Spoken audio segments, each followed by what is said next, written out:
Hello guys, welcome back. So as promised, I have a little bit of a review here. I didn't want to do as much of a vlog style.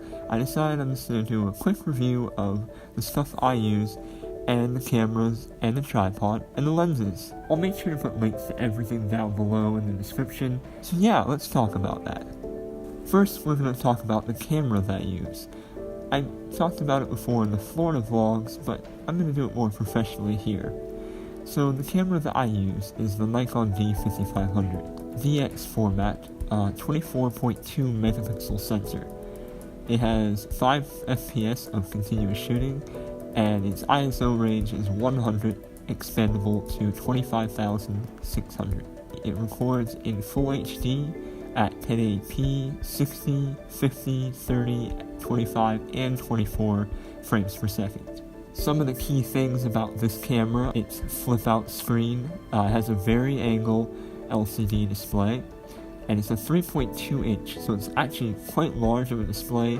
Flips out, great for vlogging, great for recording video. It's just overall a great camera.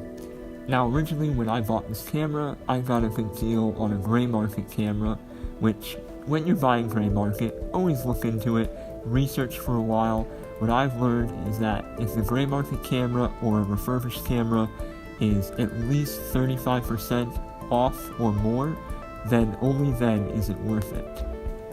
Alright, let's move on to tripods now. So when I first started, I originally got a photo tripod.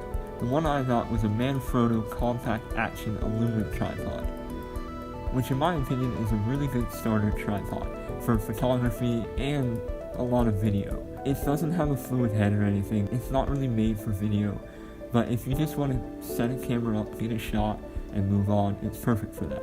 After that tripod, I finally got my JOBY GORILLAPOD. The version that I got was the GORILLAPOD 5K, which is their heaviest version. The reason I got this one was because I wanted it to last, and I wanted to step up my vlogging setup.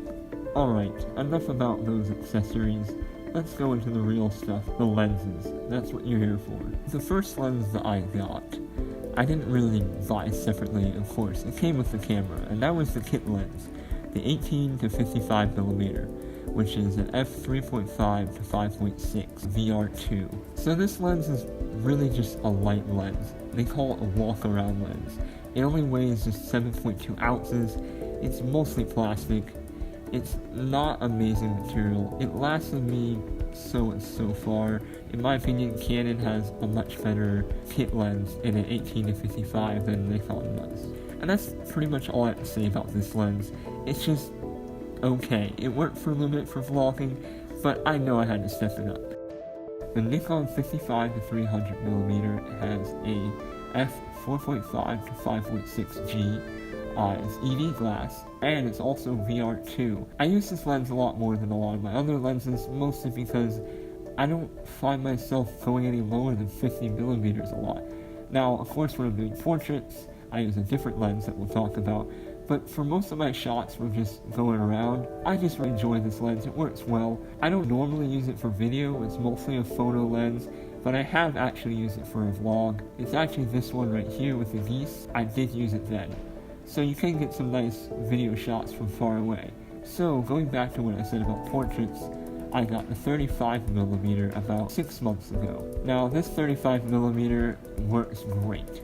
It's a prime lens and it's very sharp, very fast. It's a 1.8G. It does not have VR, but in my opinion it's fast enough that you'll probably not really need it.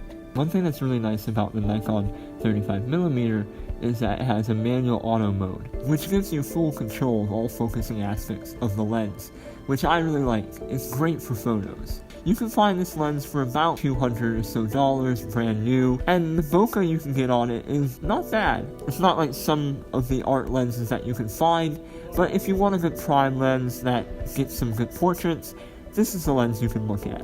The final lens added to my collection was the Nikon 18 to 140 3.5 to 5.6G EV glass.